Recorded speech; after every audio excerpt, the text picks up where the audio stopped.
오늘요, 갤럽의 정기 여론조사가 발표되었습니다. 요즘 매주 하죠. 자, 문재인 지난주보다 1% 후퇴했습니다. 지난주 33인데 오늘 30입니다.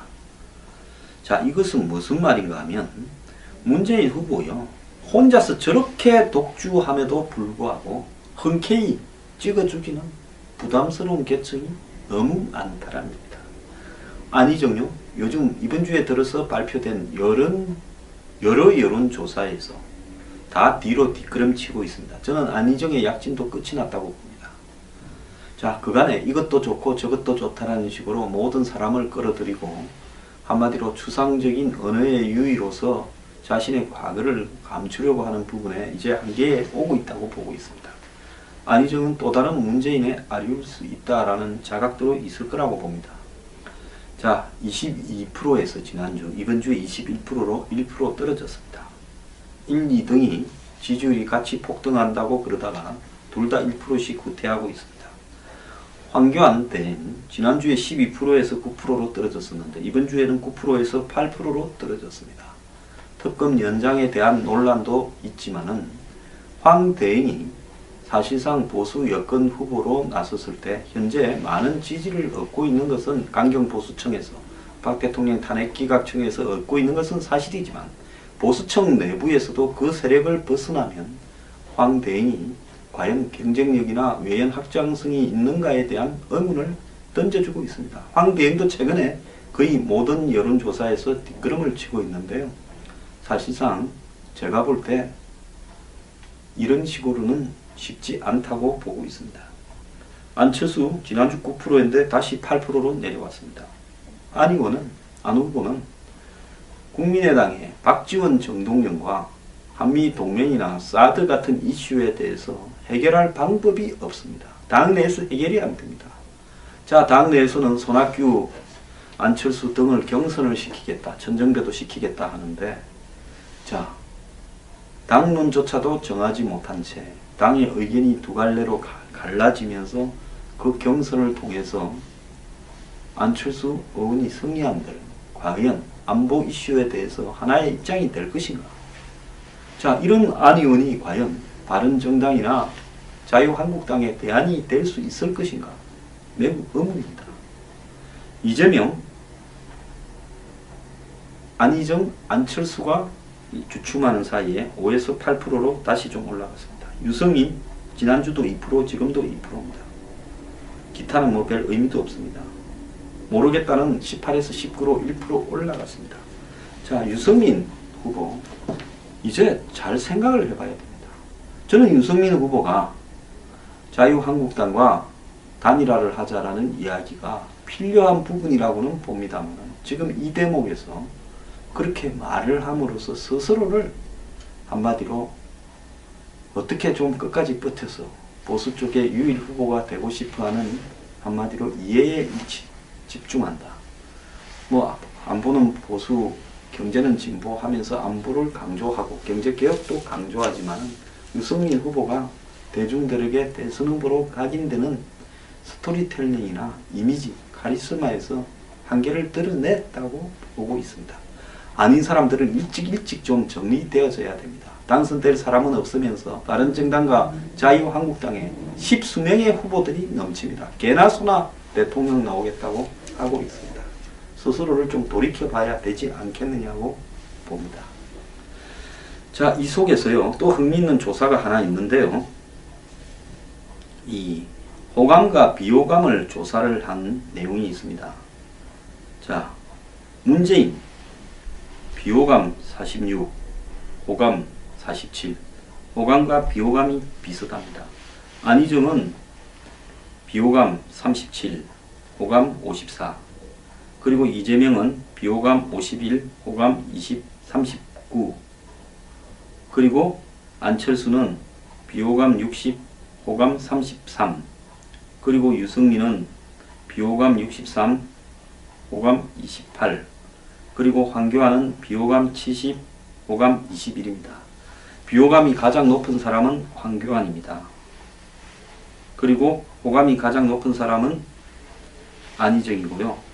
또 안희정은 비호감도 가장 낮습니다. 이런 부분에서 안희정이 외연 확장성이 있지만은 안희정의 문제는 문재인, 안희정 둘 중에 하나밖에 되지 않는 민주당의 틀에 몸을 담고 있다는 겁니다. 자, 우리가요 프로레슬링을 처음에 보면 새로운 스타가 나타나서 이렇게 좀 약체들을 꺾으면 흥미진진해서 박수를 칩니다. 몰두를 합니다. 그런데 어느 날 이것 자체가 전부 쇼다라는 생각이 들면 프로레슬링은 요즘 아무도 잘 안 봅니다. 미국에 뭐 WWE입니까? 이 프로레슬링 협회에서 하는 게 경기가 있지만 그건 엔터테인먼트지 스포츠라고 생각하는 사람은 없습니다. 요즘 UFC가 인기를 끄는 것은 그것은 진검승부다라고 생각하고 복싱보다도 더 치열하게 싸운다 라고 생각하기 때문에 인기가 있는 겁니다. 그런데 문재인과 안희정은 과연 치열하게 싸웁니까? 서로가 어떻게 다른지 서로의 어떤 가치관, 이념을 가지고 싸우지도 않습니다. 과거에 노무현 정권이 실패했다는 걸 인정해야죠. 지금 와서 그렇게 2007년에 대선에서 26.1%밖에 못했고 참패했고 안희정 스스로 패족이라고 했던 노무현 정권이 이제 와서 남의 실수에 의해서 성공한 정권이라고 말을 하겠습니까? 노무현 정권에 있었던 삼성 등 재벌과의 유착에 대해서 자기들이 이야기하던 것과 전혀 다른 행동을 했다. 노무현 정권에서 안보는 전시작전권 이양이나 NLL 문제 그리고 북한과의 정상회담 등으로 매우 흔들렸다라는 부분에 대해서 전혀 서로 싸우지 않습니다. 둘이 똑같습니다. 둘이 똑같을 바에야 뭘 하고 진노해서 둘이가 놉니까? 둘이 똑같이 외연을 넓혀놓으면 나중에 합치면 넓혀놓은 만큼이 문재인에게 갑니까? 문재인 32, 안희정 21이 합치면 53이 됩니까? 저는 아니라고 봅니다. 그게 1 플러스 1이 2가 되는 게 아니라요. 1 플러스 1이 1.2나 1.3도 안 될 거라고 보고 있습니다. 왜 그러냐? 그것은요. 서로 둘 중에 누구를 택하든 별 의미가 없다. 똑같은 쌍둥이 둘을 갖다가 왜 우리가 관심을 가지고 봐야 되냐. 이런 문제를 낳을 수 있는 겁니다. 과거에 대해서 논쟁하고요. 미래의 공약에 대해서도 논쟁을 하면서 둘이가 어떻게 다르다는 차별성을 보였을 때 이것이 의미가 있는 겁니다. 자, 50만 명이 참가했다. 100만 명이 넘겠죠. 150만 명이 돼봤자 어차피 찍을 그 사람들이 모여서 열성적으로 참여하는 겁니다. 이것이 흥행성공이다라고 하겠습니까? 지금 지지율을 보면요. 마지못해서 지지한다는 것이 눈앞에 확 들어오는 사람이 없는 겁니다. 그래서 안희정 후보가 추상적인 말을 남발하고 자신의 개인 캐릭터를 드러내면서 이미지로 포장을 하고 또 여시전이 뭐니 이런 부분을 가지고 한국의 대기업 정경련의 논리를 사실상으로 우회적으로 관철시키기 위한 어떤 대상 아니냐 이렇게 이야기가 나옴에도 불구하고 지지율이 좀 폭등을 했지만 근본적으로 제기되고 있는 문제의 한 근원에는요. 안희정은 자신의 과거에 대한 부분을 제대로 해명하지 않고 묻기만 하면 성질을 내고 자신의 어떤 과거에 대해서 사과나 인정을 하라고 그러면 절대로 인정하지 않고 이렇게 나오고 있습니다. 과연 안희정 후보가 대외적으로 비춰지고자 하는 자신의 만들어가는 이미지 메이킹과 실체가 같은 것인가에 대한 의문도 있습니다. 자, 이런 상황 속에서 보수가 대안 없이 지리멸렬하니까 야권 지지자들만 신이 나서 자신들을 다 노출하면서 야권의 파이가 엄청 커져 있는 것으로 보일 수 있습니다. 자, 기존에 나와 있는 보수의 후보들로 이 상황을 타개할 수 있느냐? 저는 쉽지 않다고 보고 있습니다. 창조적 파괴를 통해서 새로운 카드를 들이밀어야 된다. 그러면 짧은 2달 만에 그것이 가능하겠느냐? 저는 아까 말씀드린 안보 그리고 재벌에 의한 정경유착 그리고 특혜, 거래 이런 부분을 척결하고 중산층과 서민의 삶을 올바르게 돌보면서 국가 예산을 제대로 사용하고 주거와 일자리를 해결하려고 진정어린 시각으로 접근하는 후보가 나온다면 이 상황을 타개할 수도 있다고 보고 있습니다. 지금 여론조사의 추이를 보면요. 마지못해서 지지하지만 한쪽이 완전히 무너져 있어서 지지하지만 흔쾌하게 다가오는 사람은 아무도 없다라는 것이 현재 대중들의 시각입니다. 보수 진영이나요. 이쪽에서는요. 적어도요. 그러면 박근혜 대통령의 실패가 보수의 실패인가?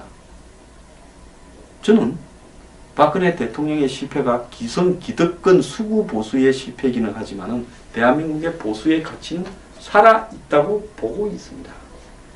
자, 이런 부분에서요, 박 대통령의 실패를 바탕으로 박 대통령을 지키자고 애를 쓰는 보수와 결별을 하고요, 새로운 보수를 창출해내야 된다고 보고 있습니다.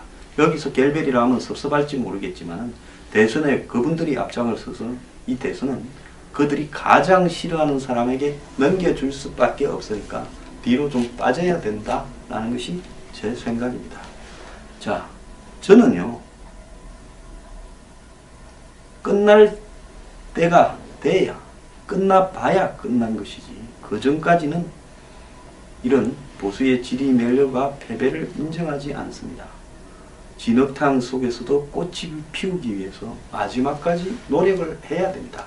지더라도요, 최선을 다하고 그리고 새로운 희망을 발견하고 져야지, 그야말로 단발마적으로 종말을 향해서 가는 비명을 지르면서 져서는 안 된다고 봅니다.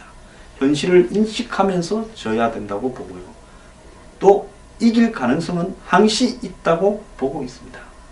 자, 지금 여론조사를 보면 단독으로 1, 2위를 질주하는 저들의 한계도 분명해지고 있습니다. 이 속에서요, 결국 야권은 문재인으로 단일화될 것이고, 문재인 후보는 그 자신의 한계가 극명하게 장점만큼 드러나 있는 사람입니다. 본인이 안보 문제에 있어서 혁명적인 변화를 하기는 어려울 거라고 보고 있습니다. 어제도 이야기했지만 안보 포럼에 10만 명을 들르더라도 안보 문제에 대한 의문은, 문재인이 왜 저러는가에 대한 의문은 답이 잘 나오지 않을 수 있다고 보고 있습니다. 자, 이렇다면 대한민국의 안보를 걱정하면서 정경유착과 부패를 척결하는 그런 대선 후보를 만들어내야 될 때라는 부분을 우리가 자각하고요, 보수에서도 그런 새로운 흐름을 만들어야 된다고 생각을 합니다.